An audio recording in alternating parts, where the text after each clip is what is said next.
Assalamualaikum warahmatullahi wabarakatuh. Innal hamdalillah nahmaduhu wa nasta'inuhu wa nastaghfiruh wa na'udzu billahi min shururi anfusina wa min sayyiati a'malina. May yahdihillahu fala mudilla lahu wa may yudlil fala hadiya lahu. Asyhadu an la ilaha illallah wahdahu la syarika lahu wa asyhadu anna Muhammadan 'abduhu wa rasuluh. Allahumma salli wa sallim ala sayyidina Muhammad wa ala alihi wa ashabihi wa man ittaba'a sunnatahu ila yaumiddin. Rabbi israh li sadri wa yassir li amri wahlul 'uqdatam min lisani yafqahu qawli. Allahumma la sahla illa ma ja'altahu sahla wa anta taj'alul hazna idza syi'ta sahla. Yaqulu tabaraka wa ta'ala fil Qur'anil Karim, ya ayyuhalladzina amanu taqullaha haqqa tuqatih wa la tamutunna illa wa antum muslimun. Segenap asatidzah yang kami hormati, puji syukur kita haturkan kehadirat Allah Subhanahu wa taala yang sampai kesempatan hari ini Allah Subhanahu wa taala masih mengkaruniakan nikmatnya kepada kita semuanya. Dan alhamdulillah melalui forum yang baik ini kita mengharap, kita berupaya, dan semoga ini bisa menjadi wasilah tawasau bil haq dan tawasau bis sabr, yaitu saling berwasiat dalam kesabaran dan saling memberikan wasiat dalam kebaikan. Kemudian salat dan salam kita haturkan kepada junjungan Nabi kita Nabi Muhammad sallallahu alaihi wasallam, kepada keluarga beliau, kepada para sahabat dan umatnya yang senantiasa meniti perjalanan hidup Rasulullah sallallahu alaihi wasallam. Para ustaz dan ustazah rahimani wa rahimakumullah, di siang yang berbahagia kali ini, sebagaimana yang telah disampaikan oleh pembawa acara, insyaallah kita ingin mengetengahkan sebuah tema, yaitu tentang peran orang tua dan juga guru dalam mendidik. Alhamdulillah, Allah Subhanahu wa taala memilih kita untuk sebagai menjadi hambanya, menjadi orang yang muslim. Karena Allah Subhanahu wa taala, sebagaimana yang kita ketahui, hanya rela dan ridha Islam ini ataupun satu-satunya agama yang dianut oleh manusia yang Allah Subhanahu wa taala ridhai hanyalah Islam. Dalam firman Allah Subhanahu wa taala, al-yawma akmaltu lakum dinakum wa atmamtu alaikum ni'mati wa raditu lakumul islama dinan. Dan sebagaimana ketika Allah Subhanahu wa taala menurunkan dinul Islam, agama yang mulia, agama yang agung ini, di antara misi besar yang Allah Subhanahu wa taala berikan, di antaranya Allah Subhanahu wa taala menitik beratkan din ini, agama ini terhadap nilai-nilai akhlak. Sebagaimana kita ketahui, di mana Rasulullah sallallahu alaihi wasallam diutus oleh Allah Subhanahu wa taala untuk menyempurnakan akhlak.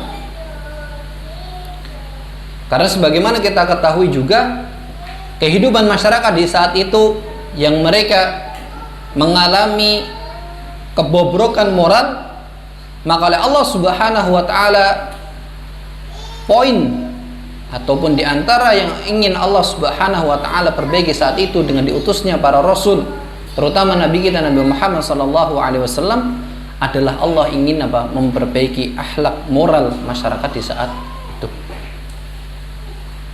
Maka ini adalah turunannya. Islam memperhatikan akhlak. Kemudian di antara faktor ataupun di antara cara seseorang agar bisa sampai pada akhlak yang diinginkan, akhlak yang diajarkan oleh Rasulullah sallallahu alaihi wasallam, salah satu caranya adalah apa? dengan memanfaatkan yaitu apa? Pendidikan. Dan kalau kita tilik, kita perhatikan bahasanya Allah Subhanahu wa taala memberikan perhatian yang besar kepada din ini dalam masalah pendidikan. Di antaranya adalah ketika Allah Subhanahu wa taala menurunkan wahyu yang pertama kali kepada Nabi Muhammad sallallahu alaihi wasallam, Iqra. Yang di situ Allah Subhanahu wa taala memerintahkan umatnya untuk membaca. Dan kalau bahasa hari ini adalah membaca adalah cakrawala dunia. Dengan membaca kita akan mengetahui momentum, kita akan mengetahui kejadian. Dengan membaca kita akan mengetahui berbagai hal yang sebelumnya tidak kita ketahui. Maka dari sini bisa kita tarik bahasanya Islam benar-benar memperhatikan masalah pendidikan. Kemudian para ustadz dan ustadzah yang kami hormati, ketika kita berbicara tentang pendidikan,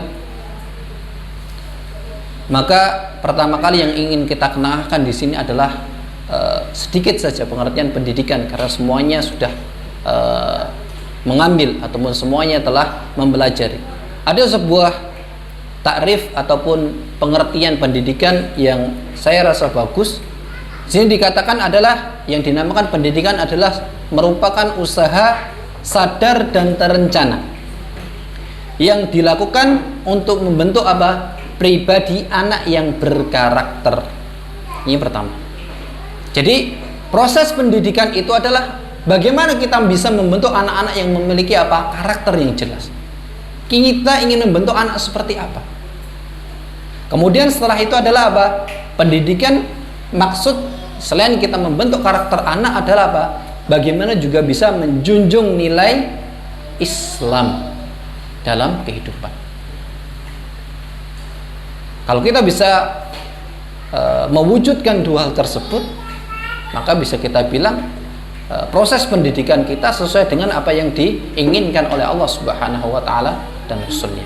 Bagaimana kita membentuk anak-anak yang memiliki karakter, akidah, kemudian mereka orang-orang yang komitmen, orang-orang yang kuat, dapat, kokoh, tidak mudah goyah. Kemudian samping itu adalah mereka adalah orang-orang yang senantiasa mengangkat nilai-nilai keislaman. Maka dengan itu adalah sebuah kebanggaan, sebuah prestasi yang patut kita banggakan. Ini adalah sebuah takrif ataupun sebuah pengertian di antara pengertian pendidikan yang sebagaimana kita ketahui banyak sekali macam dan ragamnya. Tapi sekali lagi di sini kita sampaikan di antara maksud dan tujuan daripada pendidikan adalah bagaimana kita membentuk karakter anak. Kemudian setelah itu bagaimana anak itu bisa apa? Menjunjung tinggi nilai keislaman. Dengan itu insya Allah bisa menjadi hiburan buat kita sebagai seorang murabi. Kemudian juga bisa menjadi penyejuk mata juga bagi orang tua, anak-anak yang soleh, anak-anak yang solihah. Kemudian mereka tahu batasan-batasan din ini dan lain sebagainya. Itu yang pertama. Kemudian ketika kita berbicara tentang pendidikan, maka di sana ada unsur-unsur pendidikan. Yang mana sana harus ada guru, kemudian di sana harus ada apa? Pendidik. Dan juga yang tidak kalah penting adalah di sana adalah ada anak. Dan sebagaimana kita ketahui, anak didik kita ataupun putra-putri kita, anak-anak kita itu adalah amanah dan titipan dari Allah Subhanahu wa taala. Maka Allah Subhanahu wa taala mengingatkan kita, ya ayyuhalladzina amanu la tahunullaha war rasula wa tahunu amanatikum wa antum ta'lamun. Wahai orang-orang yang beriman, janganlah kalian mengkhianati Allah Subhanahu wa taala dan mengkhianati rasul-rasulnya. Wa takhunu amanatikum, dan juga kalian berkhianat dengan amanah yang diberikan kepada kalian. Jika kalian mengetahui. Maknanya ketika seseorang itu lalai dari amanah dia, ketika seseorang itu berkhianat dengan apa yang Allah Subhanahu wa taala titipkan kepada dia, maknanya dia apa? Tidak menjalankan amanah ini dengan baik, berkhianat kepada Allah Subhanahu wa taala, lalai kalaulah Allah Subhanahu wa taala memberikan titipan kepada orang tersebut. Maka ini yang perlu diingat. Sebagai orang tua harus merasa itu. Bagaimana anak yang saya miliki hari ini, putra putri yang saya pegang hari ini, mereka adalah titipan dari Allah Subhanahu wa ta'ala. Kalaulah kita merasa itu adalah titipan, bagaimana kita jaga dengan baik. Apalagi yang menitipkan ini adalah Allah Subhanahu wa ta'ala. Sebaik-baiknya mu'alim, sebaik-baiknya murabi, sebaik-baiknya pendidik, ini memberikan titipan kepada kita. Buah hati kita adalah titipan dari Allah Subhanahu wa ta'ala. Maka bagaimana kita jaga, kemudian kita memberikan yang terbaik, merawat amanah tersebut. Dalam sebuah hadisnya Rasulullah SAW mengingatkan kita, kullukum ra'in wa kullukum mas'ulun an ra'iyatihi. Masing-masing dari kalian adalah pemimpin, dan masing-masing dari kalian akan bertanggung jawab terhadap apa yang kalian pimpin. Kemudian dalam hadis di sini dilanjutkan, fal amiru ra'in 'alan nasi wa huwa mas'ulun an ra'iyatihi. Maka seorang pemimpin itu adalah seorang amir, pimpinan itu adalah yang mengepalai manusia dan dia bertanggung jawab dengan bawahannya. War rajulu ra'in 'ala ahli baitihi. Dan juga seorang laki-laki itu adalah seorang pemimpin, kepala keluarganya. Wa imra'atu ar-rajuli ra'iyatun 'ala baiti ba'liha wa waladihi wa hiya mas'ulatun anhum. Dan seorang perempuan itu adalah pemimpin terhadap keluarganya, terhadap rumahnya, kemudian terhadap anak-anaknya, dan dia akan diminta pertanggungjawaban di sini. Maka dari hadis ini ada isyarat dari Rasulullah Shallallahu Alaihi Wasallam yang dimana apa yang ada di bawah kita itu adalah akan menjadi pertanggungjawaban kita di hadapan Allah Subhanahu wa ta'ala.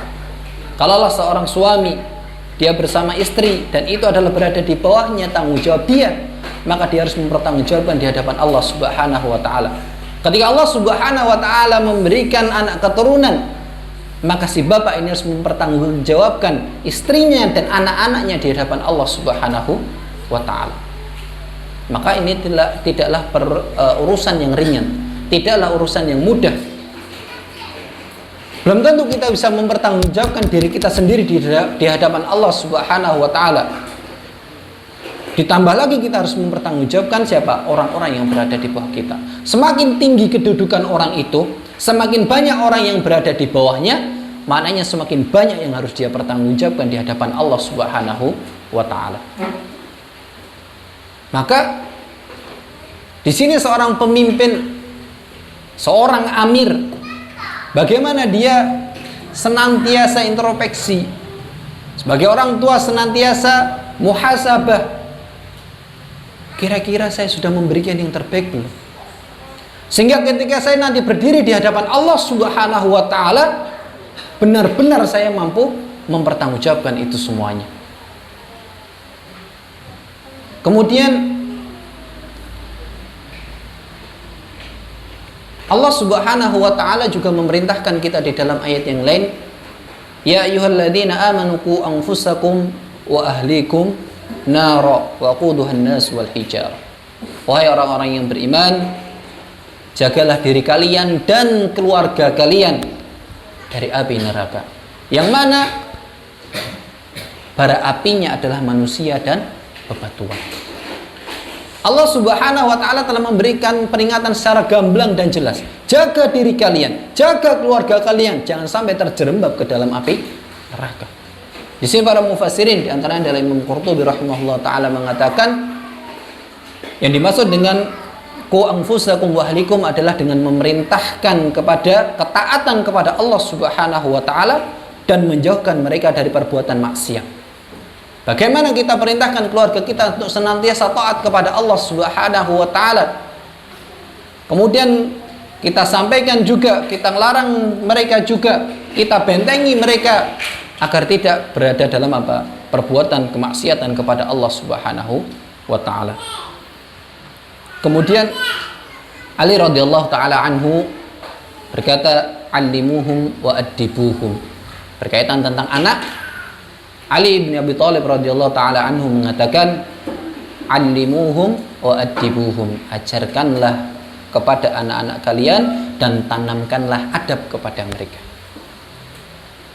Maka di sini para ulama mengatakan apabila seorang ataupun apabila orang tua itu lalai dari pendidikan anaknya, memberikan pendidikan yang terbaik kepada putra-putrinya, dikatakan fahuwa athimun, maka orang tersebut adalah orang yang berdosa.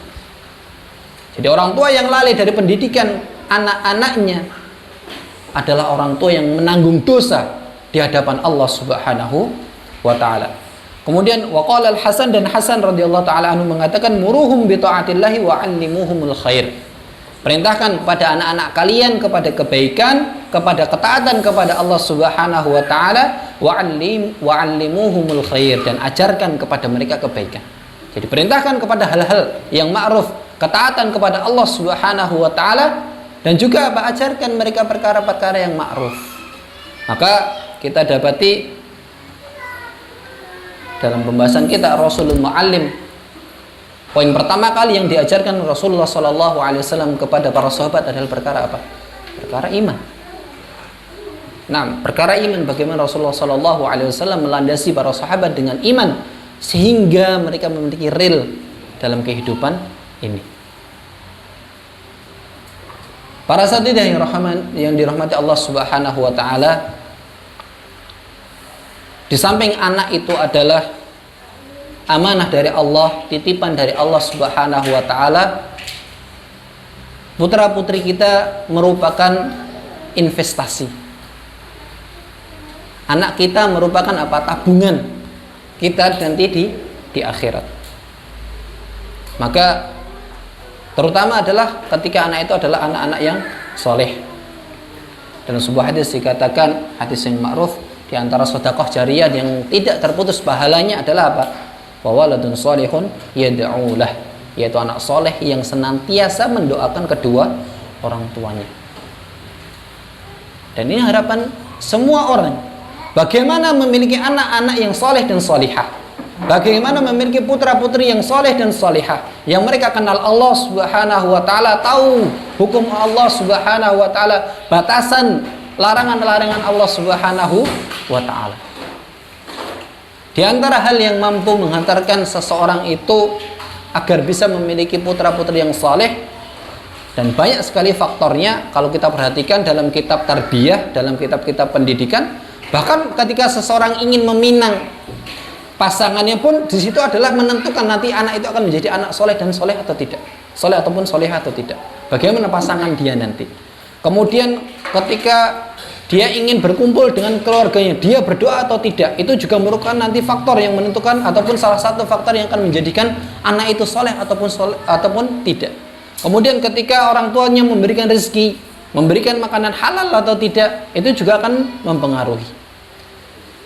Ada beberapa hal yang perlu kita tengahkan agar Allah Subhanahu wa taala melimpahkan kepada kita dzurriyyah ataupun keturunan saleh yang salihah. Yang pertama adalah bagaimana kita memilihkan tempat pendidikan yang terbaik kepada mereka. Tempat pendidikan. Dan hari ini Allah Subhanahu wa taala berikan kemudahan kepada umat ini. Samping kanan kita, depan kita banyak sekali sekolah yang menyediakan ataupun yang bisa memberikan apa hal tersebut. Tinggal kita pilih yang mana. Apakah benar-benar itu visinya adalah untuk mengangkat ataupun meninggikan kalimat Allah Subhanahu wa taala, nilai-nilai Islam, menanamkan karakter pada anak-anak kita. Nah, kemudian yang kedua adalah faktor yang tidak kalah daripada itu adalah bagaimana orang tua pun juga harus berusaha untuk menjadi orang tua yang soleh dan solihah. Nah, ibarat kata orang tua ini adalah cetakan. Kalau ini cetakannya adalah cetakan bunga, kemudian kita taruh tanah dan lain sebagainya, nggak akan keluar di situ adalah gambar ikan. Ya atau tidak? Begitu juga ketika orang tua itu adalah orang tua yang soleh dan solihah, biidnillah. Yang keluar dari mereka berdua adalah dzurriyyah yang solihah. Namun sebaliknya, ketika orang tua itu menuntut anak yang soleh dan soleh, sedangkan dia tidak berproses untuk menjadi orang tua yang soleh dan solehah, maka sesuatu yang jauh dari harapannya. Ketika anak mengatakan, "Nak, kok kamu nggak sholat? Biasanya di kutab sholat, abah di rumah nggak sholat." Bagaimana akan menjawab seperti itu? Kemudian ketika dikatakan, "Loh nak, biasanya di kutab itu kalau minum, kalau makan duduk. Nah di sini di rumah semuanya makan minumnya berdiri, pakai tangan kiri." Itu sebagai karakter juga. Maka bagaimana juga berupaya orang tua itu berupaya menjadi orang tua yang soleh dan solihah. Kalau kita perhatikan bagaimana kisahnya Nabi Ibrahim alaihissalam,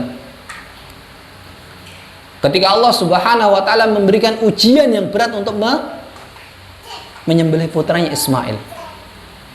Kalau Ismail ini bukan anak yang kuat, karakternya kuat, kemudian dia memiliki pegangan yang kuat kepada Allah, thiqah dia, kepercayaan dia kepada Allah Subhanahu wa taala yang kuat, maka pasti dia akan apa? Menggoyahkan orang tuanya.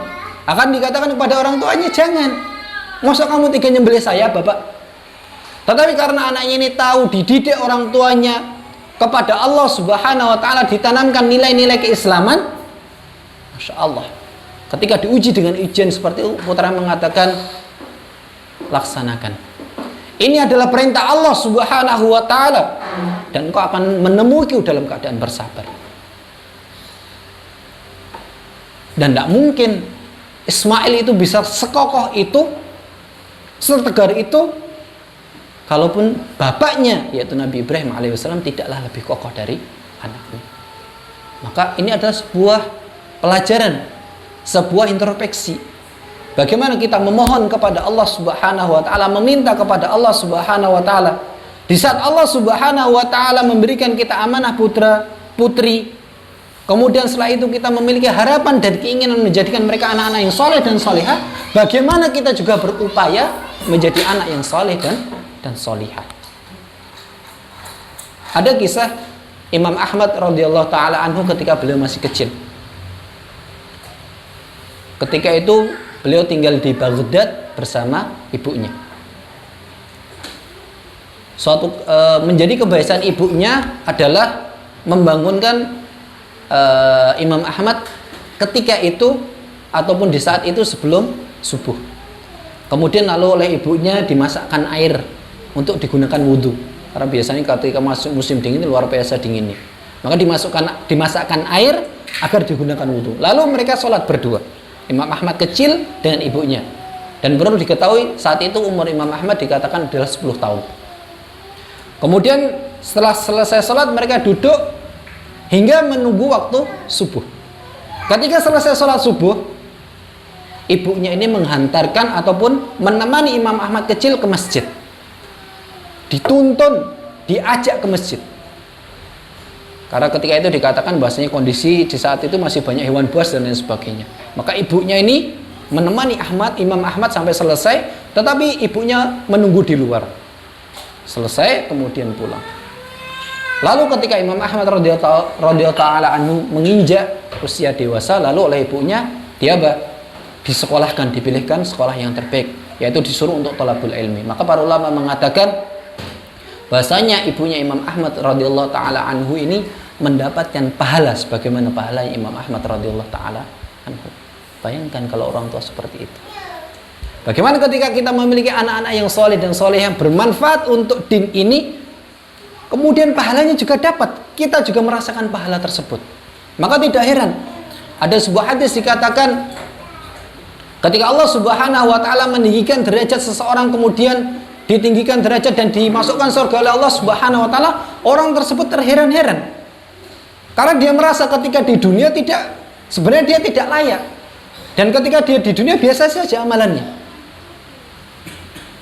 Namun kenapa saya bisa mendapatkan manzilah kedudukan yang tinggi ini?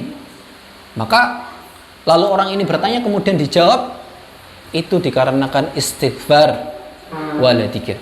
Dikarenakan anakmu senantiasa memintakan apa? Ampunan untukmu. Maka ini ma'asyiral muslimin dan muslimat yang kami hormati, urgensinya kita memiliki anak yang soleh dan solehah.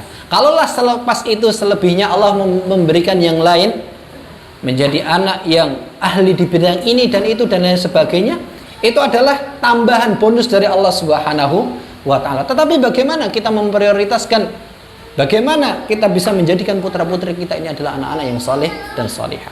Karena sekali lagi mereka adalah investasi di hadapan Allah Subhanahu wa taala. Kemudian yang selanjutnya, poin agar kita bisa dikaruniai atau diberikan keturunan yang saleh dan salihah adalah poin selanjutnya adalah dengan apa? Berdoa. Nah, kadang usaha Masya Allah, sudah usaha begini begitu, semua cara sudah ditempuh, namun Allah Subhanahu wa taala kadang masih menguji, masih menunda, nanti dulu. Maka di situ Allah Subhanahu wa taala senantiasa apa?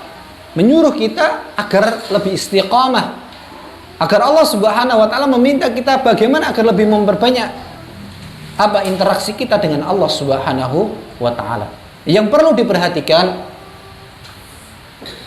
para hadirin dan hadirat, yang perlu diperhatikan adalah apa yang keluar dari lisan bapak, ibu, ayah, ibu, kemudian abi, umi, aba dan umahat, itu adalah doa. Apa yang keluar dari lisan kita ini adalah doa untuk anak-anak kita. Ketika kita menyampaikan anak ini kok anak yang bandel, anak yang nggak bisa diatur, anak ngeyel dan lain sebagainya, itu nanti hasilnya yang akan diperoleh. Karena itu adalah doa yang senantiasa kita ucapkan, lafaz yang senantiasa kita ulangi kepada anak kita. Namun ketika kita senantiasa berdoa hal-hal yang ma'ruf, hal-hal yang baik, biidznillah itulah yang akan terjadi kepada putra-putri kita. Banyak sekali kisah terjadi. Bagaimana dikarenakan lisan orang tua, sesuatu yang baik dan buruk pun terjadi. Ada sebuah kisah,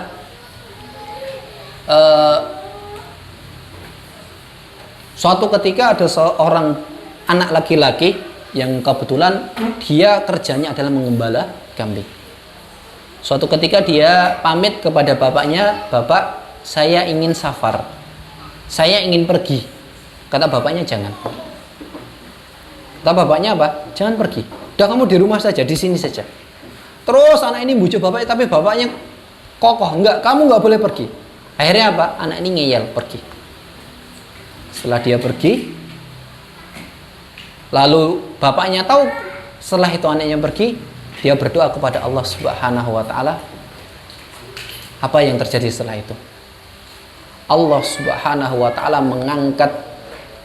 mencabut dua penglihatannya. Matanya tadi sudah tidak bisa melihat, yang awalnya dia mampu melihat. Lalu setelah itu, kejadian itu, sang anak kembali ke desanya. Karena dia ingin pergi mencari kerja, akhirnya kan nggak dapat karena dia buta. Akhirnya dia pulang. Kemudian ketemu dengan tetangganya, lalu diajak ke rumahnya dan dikatakan di hadapan bapaknya, ditanyakan, "Kamu fulan ibnu fulan?" "Iya." "Apa yang terjadi padamu?" "Hari ini Allah Subhanahu wa taala mencabut pandangan ataupun penglihatan saya." Lalu bapak ini pun merasa berdosa, bersalah, sedih juga. Bagaimanapun tetap ini adalah anaknya.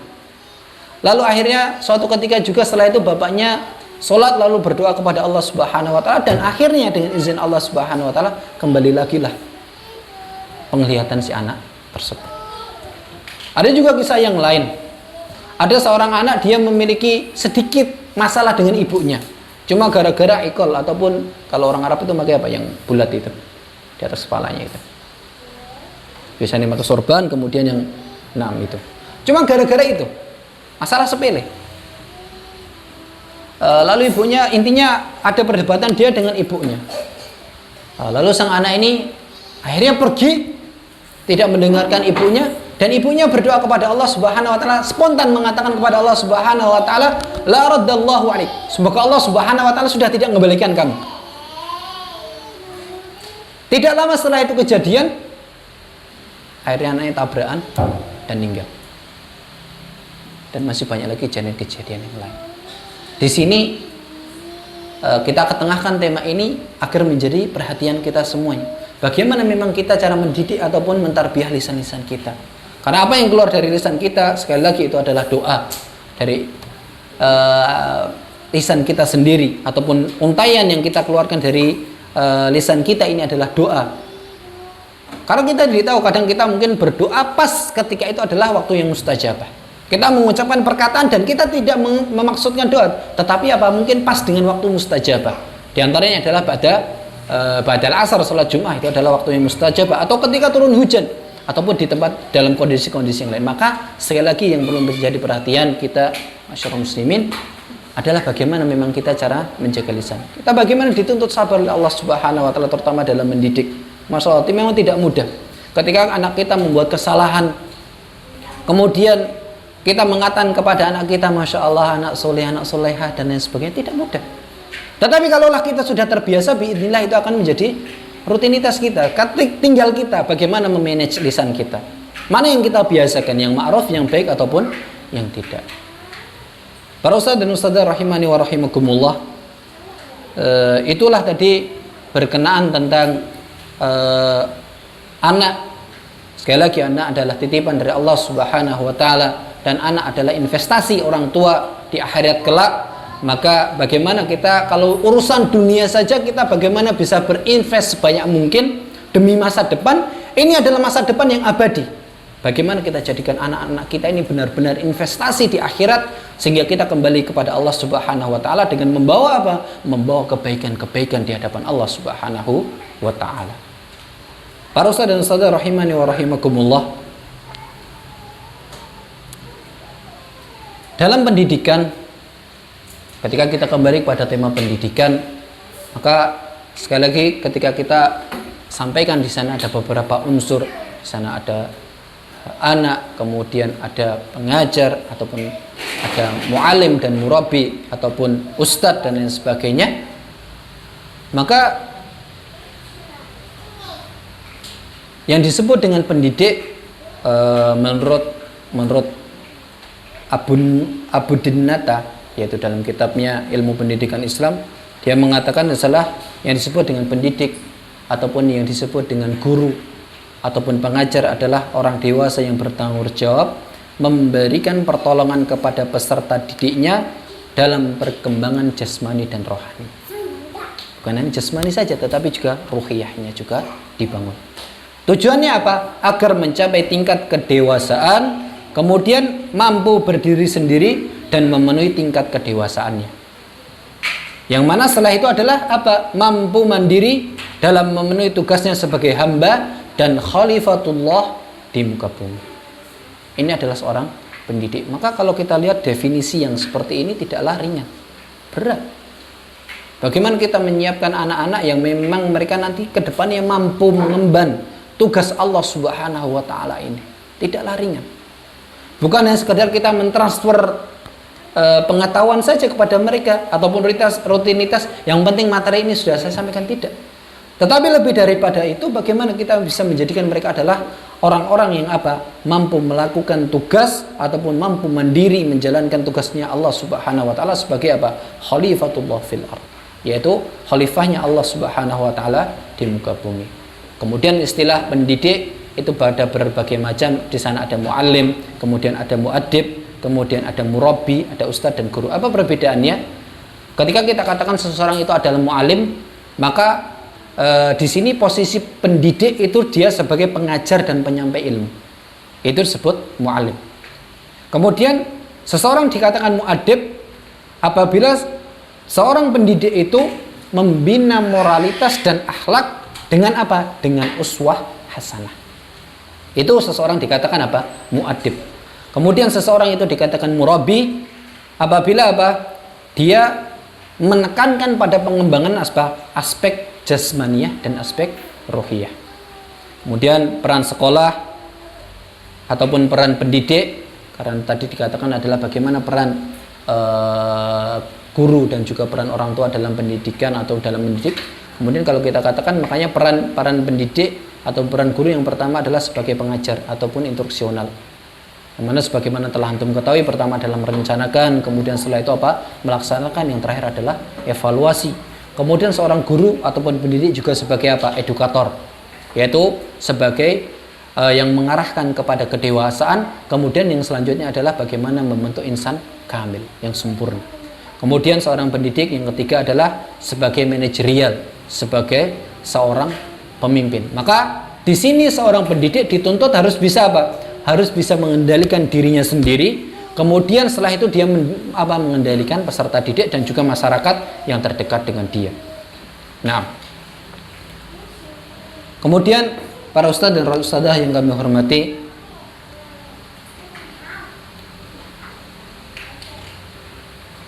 dalam pendidikan juga ada kaitan erat antara seorang anak, guru dan juga orang tua. Maka dikatakan oleh para ulama, dikatakan oleh para ahli pendidikan dalam hari ini, di antara yang paling bertanggung jawab dengan pendidikan anak itu sebenarnya bukan sekolah, tetapi yang lebih bertanggung jawab terhadap perkembangan anak adalah orang tua. Maka dikatakan adalah orang tua itu adalah muassasatu tarbiyatil ula, yaitu sentral pendidikan yang utama itu sebenarnya di orang tua. Maka ada istilah adalah al-ummu madrasatul ula, seorang ibu adalah apa? Madrasah, ada sekolah bagi anak-anaknya. Karena kalau kita lihat ketika seorang bayi keluar dari janin ibunya, keluar dari rahim ibunya, seorang janin keluar dari rahim ibunya, maka orang yang terdekat di saat itu adalah orang tuanya. Ketika anak itu mampu melihat, maka orang yang pertama kali biasa yang dilihat adalah kedua orang tuanya. Maka dari sini anak itu akan belajar banyak hal. Akan belajar tentang akhlak dari orang tua, kemudian akan belajar akidah yang benar dari orang tua, kemudian hal-hal yang dasar pun akan belajar dari orang tua. Bagaimana cara makan, menggunakan tangan kiri atau tangan kanan, bagaimana masuk WC dan keluar dan lain sebagainya. Dan dari sini yang terpenting akan membentuk apa? Bagaimana anak ini akan memiliki pandangan hidup. Bagaimana dia memaknai hidup itu. Karena apa dikatakan tadi adalah orang tua itu adalah sentral pendidikan. Kemudian faktor selanjutnya dikatakan adalah sebenarnya kenapa kok pendidikan yang terpenting itu ataupun yang paling bertanggung jawab terhadap pendidikan itu adalah orang tua. Yang faktor selanjutnya yang kedua adalah dikarenakan kodrat. Karena kodratnya orang tua ini harus didik anak. Kalau kita lihat dahulu, Masya Allah, bagaimana ulama-ulama besar, ulama-ulama yang mereka sampai hari ini tulisannya masih diabadikan dengan tinta-tinta emas, yang paling berperan dalam membentuk mereka adalah orang tua mereka, orang-orang yang terdekat dengan mereka. Kemudian faktor selanjutnya adalah adanya kepentingan dari orang tua, harapan agar anaknya menjadi anak-anak yang sukses, anak-anak yang berhasil, anak-anak yang maju, baik itu di bidang dunia, terkhusus lagi di bidang apa? Di bidang ukhrawi. Mereka bisa selamat di dunia dan juga menjadi anak-anak yang selamat di akhirat. Maka ini adalah apa? Kenapa kita katakan orang tua lah yang paling bertanggung jawab terhadap pendidikan anaknya. Lalu peran orang tua dalam pendidikan harusnya seperti apa? Bagaimana orang tua ikut campur dalam pendidikan anaknya? Maka kita katakan yang pertama kali adalah hendaknya orang tua itu menanamkan nilai-nilai din, nilai-nilai agama, keyakinan, iman kepada Allah Subhanahu wa ta'ala, sebagaimana kita isyaratkan di depan. Sebagaimana dalam sebuah hadis dari Jundub, qala kunna ala adin Nabi sallallahu alaihi wasallam ghilmanan hazawirah. Ketika itu kami adalah anak kecil berada bersama Rasulullah sallallahu alaihi wasallam di masa Rasulullah sallallahu alaihi wasallam, dan ketika itu kami hampir menginjak dewasa, remaja, balik. Ta'allamna al-imana qabla an nata'allama al-Qur'an. Kami belajar iman dulu sebelum kami belajar Al-Qur'an. Thumma ta'allamna al-Qur'an. Setelah itu baru kami belajar Al-Qur'an, fazdadna bihi imanan. Lalu setelah itu bertambahlah keimanan kami ketika kami membaca Al-Qur'an. Dan kita katakan dulu bahasanya maknanya adalah ta'allamna al-iman di sini adalah belajar apa? Dasar-dasar pokok-pokok keimanan. Hendaknya seorang anak itu mengetahui, memahami pokok-pokok keimanan dia kepada Allah Subhanahu wa ta'ala, nilai-nilai keimanan. Jangan sampai anak kita tidak mengenal Allah Subhanahu wa ta'ala, karena secara fitrah kullu mauludin yuladu ala fitrah.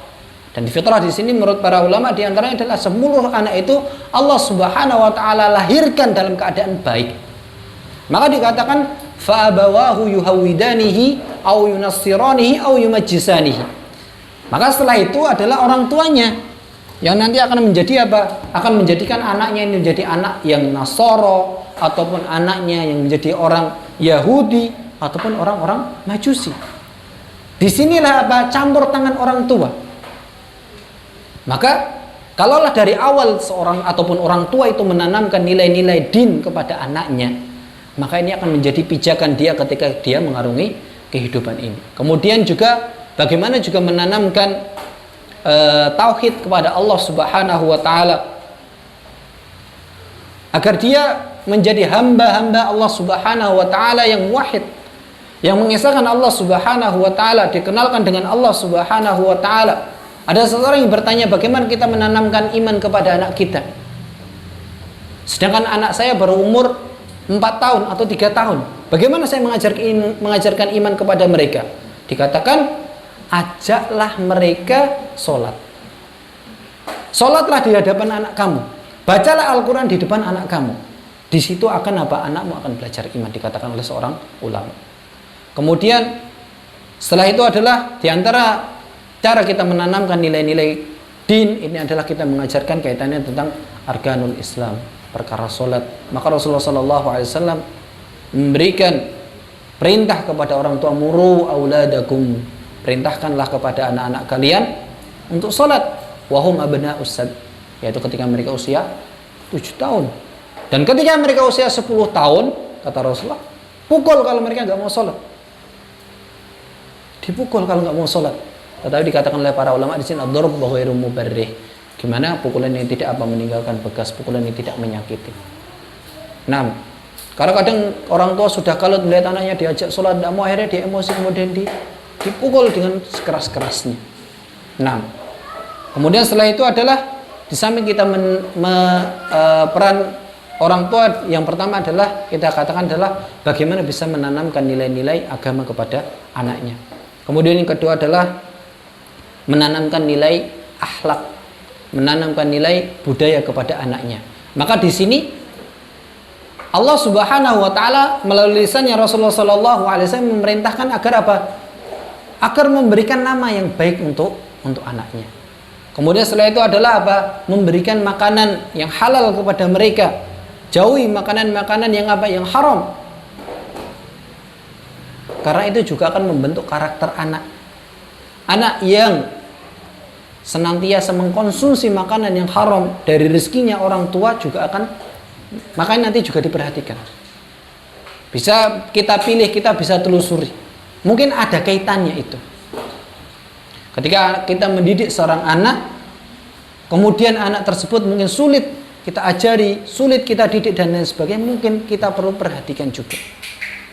Bisa jadi apa yang kita berikan kepada anak kita mungkin sesuatu yang tidak diridai Allah Subhanahu wa taala, hal-hal yang tidak disukai oleh Allah Subhanahu wa taala.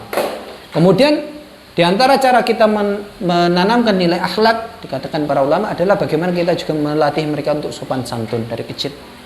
Kita ajarkan nilai-nilai sopan santun. Kemudian kita ajarkan mereka untuk mencintai Nabi Muhammad SAW sebelum yang lainnya. Karena tidak sedikit hari ini profil orang tua lebih mengedepankan idola-idola yang lain daripada menerangkan tentang seorang sosok yang agung, yaitu Rasulullah SAW. Maka ini harus kita kenalkan dulu, siapa Nabi kita, Nabi Muhammad. Siapa Nabi Muhammad ini? Kita ceritakan kepada mereka sebelum kita berikan kepada kisah-kisah yang lain.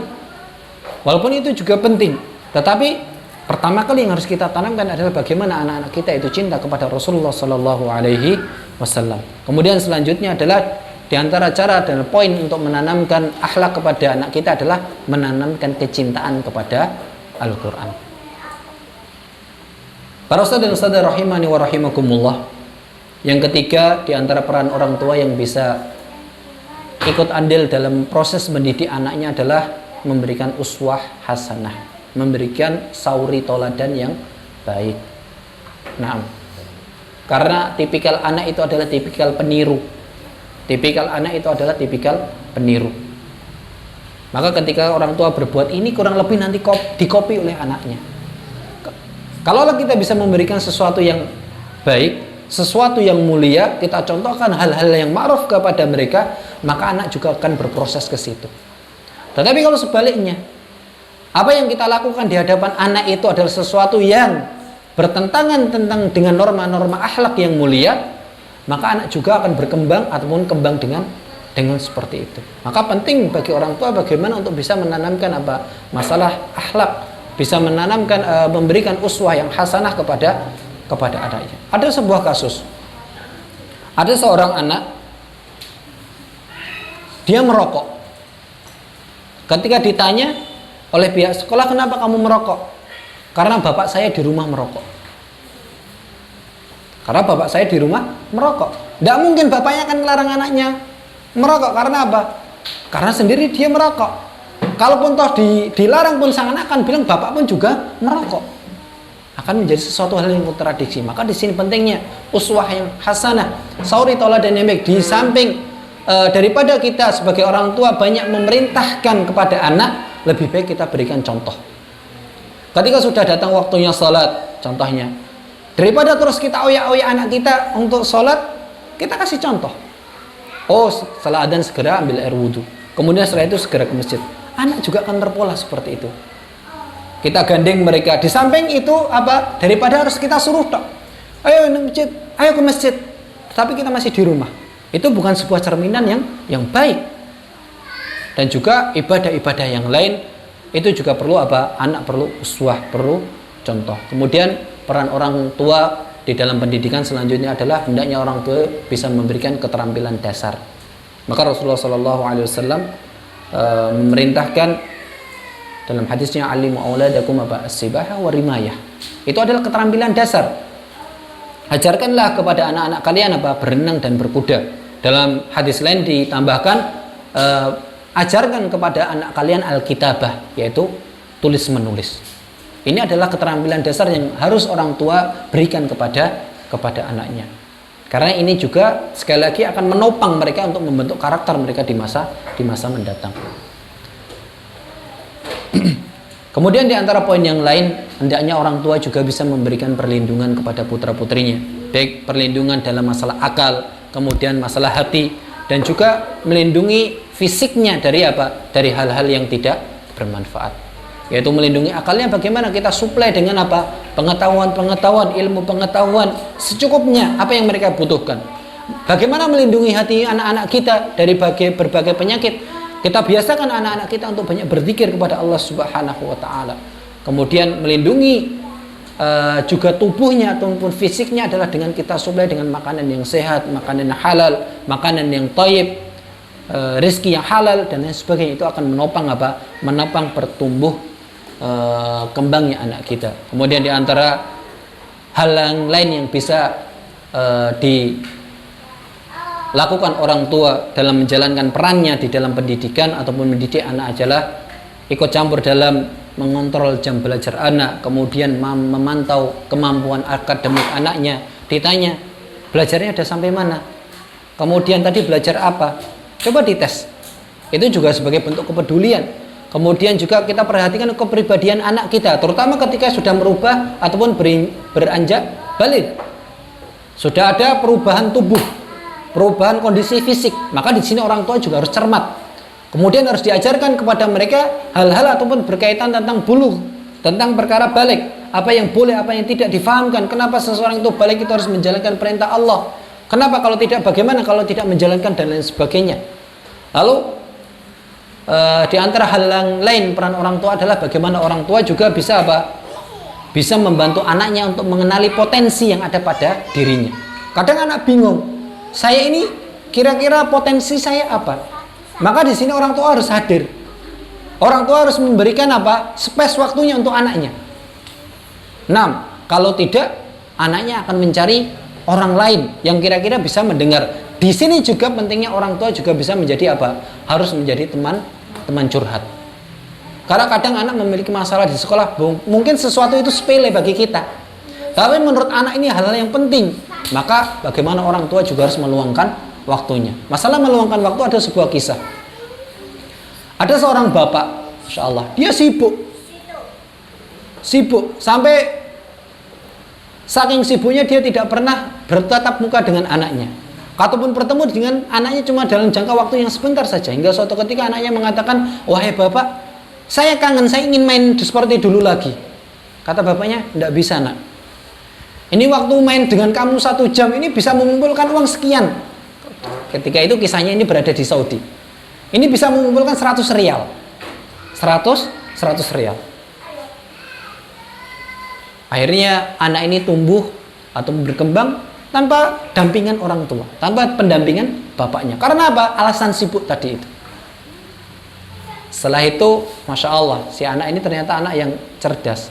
Diam-diam anak ini ngumpulkan uang, kumpulkan sedikit, karena setiap hari dia dikasih uang jajan orang tuanya, dikumpulkan. Hingga suatu ketika dibilang bapaknya, bapak saya minta uang 5 rial, uang 5 rial saja. Bapaknya bilang, enggak, ngapain saya ngasih kamu uang 5 rial, tadi udah saya kasih. Akhirnya anaknya pergi dengan rasa sedih sekali. Melihat ekspresi anaknya seperti itu, apa yang terjadi? Akhirnya bapaknya nututi, ngejar anaknya, lalu dikasih 5 rial. Setelah 5 rial, ternyata dikasihkan anaknya. Setelah dikasihkan anaknya, ternyata pas saat itu juga anaknya baru apa? Buka celengan, buka tabungan. Ternyata saya banyak. Dihitung-hitung, ternyata sudah sampai 100 rial. Ditanya, kenapa kamu tadi minta uang? Kamu sekarang punya uang banyak. Kata anaknya, biar bisa main dengan bapak. Kemarin bapak mengatakan, waktu bapak bermain dengan saya itu nilainya 100 rial. Ini saya punya 100 rial, ini sekarang main sama saya. Masya Allah. Saking anak itu ingin diperhatikan. Ada sebuah video ya, Allah alam, pernah lihat nggak antum? Ketika ada seorang anak kecil ditanya oleh gurunya, dan ini ada sebenarnya sindiran keras untuk orang tua. Ditanya, kelasnya adalah kelas TK.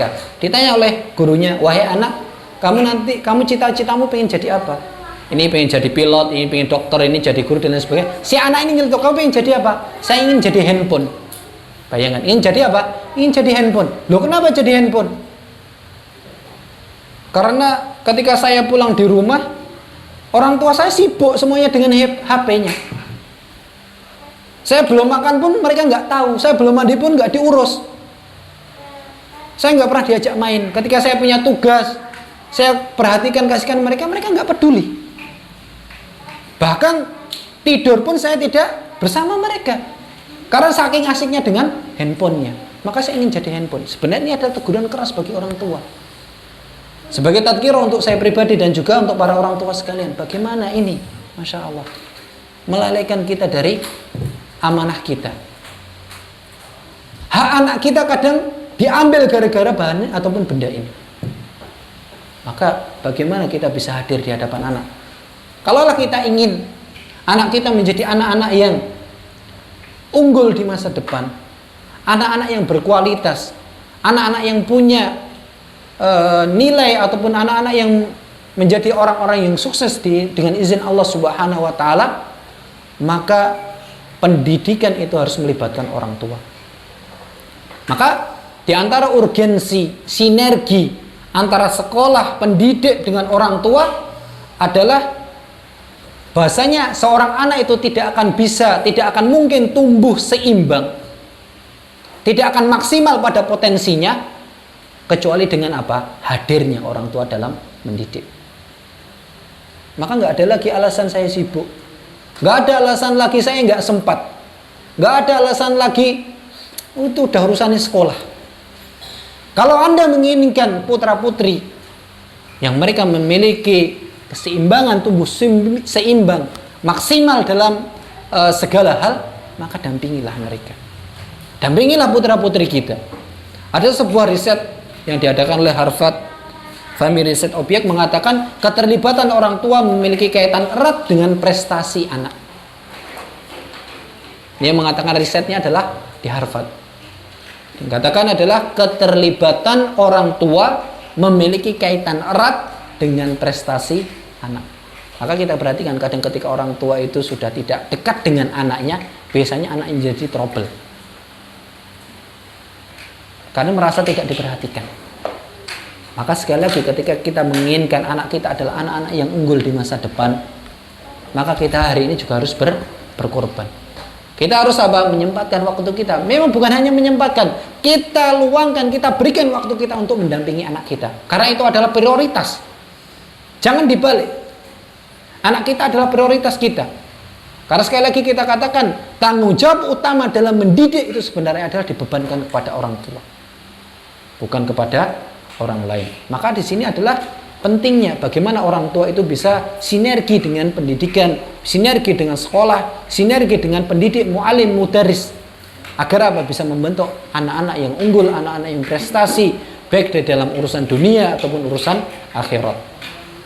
Ada sebuah, kemudian kalau ada pertanyaan bagaimana dampaknya? Apa dampaknya ketika orang tua itu ihmal? Mereka tidak peduli dengan apa? Dengan pendidikan anaknya. Ini kan anak yang penting datang sekolahkan di sekolahan, udah saya nggak mau cawe-cawe. Apa akibatnya? Ibnul Qayyim rahimahullah taala mengatakan dalam kitabnya Tuhfatul Maudud, wa kam min ashqa waladahu wa faldatu kabidi fid dunya wal akhirah bi ihmalihi wa tarku ta'dibihi wa i'anatihi lahu ala syahwatihi. Itu nanti akan berapa banyak orang tua yang mereka akan menyesal sekali. Dikarenakan apa? Mereka ihmal, mereka tidak peduli dengan apa? Dengan adab-adab anaknya. Dan juga tidak mau apa? Cawe-cawe dalam mendidik. Yang mereka lakukan adalah apa yang menjadi keinginan mereka, mereka turuti. Jadi syahwatnya yang diikuti. Kamu butuh apa nak? Nih tak kasih. Nih kamu butuh apa? Nih tak kasih. Syahwatnya saja dikasih. Seolah-olah apa? Anaknya itu biar dihormati orang lain. Tetapi pada dasarnya dia apa? Menghinakan anaknya sendiri. Wa annahu yarhamuhu wa qad dhalamahu. Dan seolah-olah orang tua ini apa? Memberikan, yaitu bersifat rahmat kepada anaknya karena semua permintaannya dituruti. Apa yang jadi keinginan anak itu dituruti. Maka dikatakan oleh Ibnul Qayyim, sebenarnya orang tua ini nanti dia adalah menjadi orang tua yang mendolimi anaknya. Fafatahu intifa'uhu biwaladihi wa fawwata alaihi hadduhu fid dunya wal akhirah. Maka telah hilang manfaat yang ada dari anak tersebut baik dalam urusan dunia dan akhirat. Maknanya apa? Anak ini tidak akan bermanfaat. Anak ini akan menjadi anak-anak yang fasil, anak-anak yang tidak berhasil, anak-anak yang kalau bahasanya apa berarti? Fasil itu anak-anak yang gagal. Karena apa? Orang tua tidak mau mendampingi tadi. Dia cuma dicukupkan aja secara material, iya. Tetapi apa? Pendampingan orang tua tadi tidak ada. Maka dikatakan, ya sudah, dia tidak akan bisa bermanfaat, tidak akan apa menjadi orang yang bermanfaat baik di dunia ataupun di akhirat. Di dunia untuk dirinya ataupun orang lain, orang tuanya, di akhirat terutama tidak akan bisa memberikan apa? Manfaat, yaitu tidak akan mungkin ya mendoakan orang tuanya, memberikan ataupun memintakan istighfar kepada Allah Subhanahu wa taala dan lain sebagainya. Kemudian wa idza u'tubiradil fasadu fil auladi ra'aita 'amatuhu min qibalil aba. Perhatikan ini perkataan Ibnu Qayyim. Beliau mengatakan, apabila kalian melihat kerusakan di dalam anak-anak, ketahuilah mayoritas itu dikarenakan dari pihak bapaknya, pihak orang tuanya yang tidak mau apa? Mendampingi, tidak mau cawe-cawe tadi itu dalam proses pendidikan. Inilah dampaknya. Jadi seolah-olah kita remeh. Yang penting kebutuhan secara materi sudah saya penuhi, ya sudah. Masalah urusan sekolah biar sekolah yang urus, tidak bisa. Yang terjadi mereka menjadi anak orang-orang yang apa? Gagal di kemudian hari. Tidak akan bisa memberikan manfaat bagi Anda orang tua di dunia, bahkan lagi di akhirat. Maka ini penting. Mumpung belum terlambat. Mumpung belum menyesal di hari itu, maka masih ada kesempatan bagaimana kita bisa menjalin hubungan yang baik, berperan dalam pendidikan anak. Para ustaz dan ustazah rahimani wa rahimakumullah,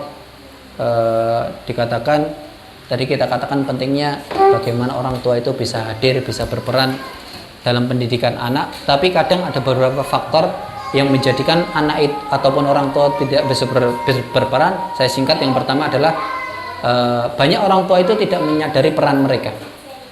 Tidak sedikit mereka jadi orang tua tetapi mereka tidak memahami peran. Bahasanya ketika anak saya sudah saya sekolahkan, di situ saya harus mendampingi. Itu banyak orang tua tidak memahami itu. Karena mindset orang tua yang penting anak sudah saya sekolahkan, kewajibannya sudah terpenuhi, ya sudah.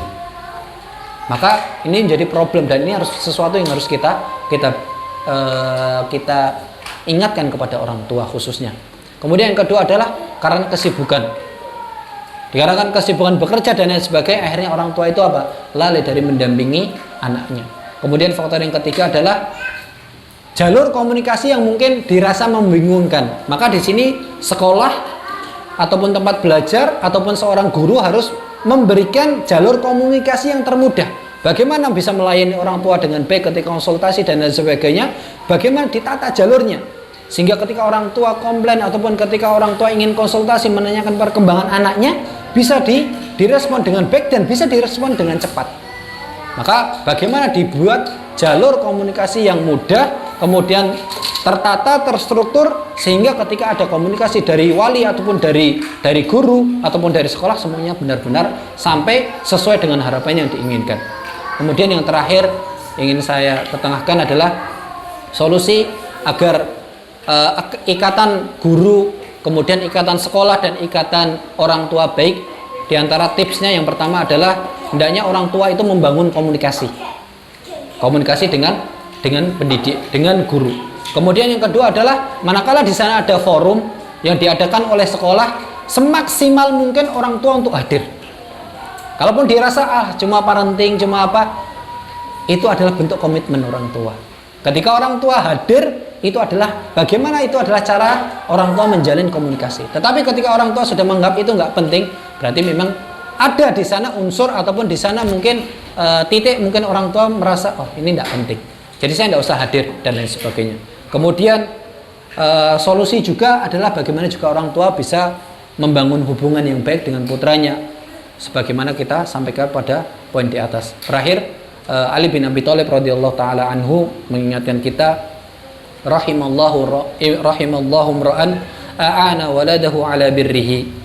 Semoga Allah Subhanahu wa taala memberikan rahmat kepada seseorang yang membantu putranya agar menjadi anak yang berbakti. Jadi oleh Ali radhiyallahu taala anhu dikatakan, didoakan orang tua yang memproses putranya menjadi anak-anak yang berbakti kepada orang tua, itu adalah orang tua yang akan mendapatkan rahmat dari Allah Subhanahu wa taala. Maka di sini hiburan bagi seorang mudarris, terkhusus kepada wali sebagai orang tua, bagaimana memang kita bisa ataupun menjadikan anak kita proses putra putri kita ini menjadi anak-anak yang berbakti kepada orang tua. Karena dikatakan tadi oleh Ali radhiyallahu taala anhu, semoga Allah Subhanahu wa taala memberikan rahmat kepada siapa? Kepada orang tua yang membantu anaknya menjadi anak-anak yang berbakti kepada orang tua. Dan juga hiburan yang lain, kenapa kita harus menjadikan anak kita adalah dzurriyyah yang salih dan salihah? Dikatakan adalah nanti Allah Subhanahu wa taala juga akan mengumpulkan orang-orang yang salih dan yang salihah. Allah Subhanahu wa taala berfirman, walladzina amanu wattaba'athum dzurriyyatuhum biimanin alhaqna bihim dzurriyyatuhum. Nah, walladzina amanu wattaba'athum dzurriyyatuhum biimanin alhaqna bihim dzurriyyatuhum wama alatnahum min 'amalihim min syai'. Di sini Allah Subhanahu wa taala, jadi orang-orang yang beriman nanti akan dikumpulkan bersama putra-putranya, keturunan, dzurriyyahnya yang soleh-soleh, yang beriman juga kepada Allah Subhanahu wa taala. Ini harus menjadi impian, harus menjadi tumuhat seseorang ataupun orang tua. Bagaimana kembali sebagaimana Allah Subhanahu wa taala mengumpulkan kita di dunia ini, mengumpulkan yang di alam fana ini, kita juga berharap, kita harus memiliki keinginan bagaimana juga Allah Subhanahu wa taala akan mengumpulkan kita bersama keturunan kita yang soleh dan solehah, yang beriman kepada Allah Subhanahu wa taala, mukmin dan mukminah, yaitu di surganya Allah Subhanahu wa ta'ala. Kalaulah itu sudah menjadi tujuan seseorang, tujuan orang tua, maka tahapan-tahapan untuk menuju sana insya Allah akan dilalui, yaitu dia akan berupaya bagaimana akan menghadirkan itu semua sehingga harapan dan cita-cita itu terpenuhi. Kalaulah ada orang di dunia ini bercita-cita ingin memiliki harta sekian, kemudian rumah begini di tempat ini dan lain sebagainya, maka kita sebagai orang yang beriman kepada Allah Subhanahu wa taala harusnya bermimpi, harusnya kita meminta dan berupaya kepada Allah Subhanahu wa taala bagaimana nantinya Allah Subhanahu wa taala mengumpulkan kita bersama keluarga kita, dzurriyyah keturunan kita di surganya Allah Subhanahu wa taala. Wallahu taala alam. Demikian yang bisa kami sampaikan pada kesempatan kali ini. Ada benarnya dari Allah Subhanahu wa taala, ada kurang dan salahnya dari kami pribadi. Wassallallahu wasallim ala sayyidina Muhammad. Kita akhiri dengan doa kafaratul majlis. Subhanakallahumma rabbana wa bihamdika asyhadu an la ilaha illa anta astaghfiruka wa atubu ilaik. Assalamualaikum warahmatullahi wabarakatuh.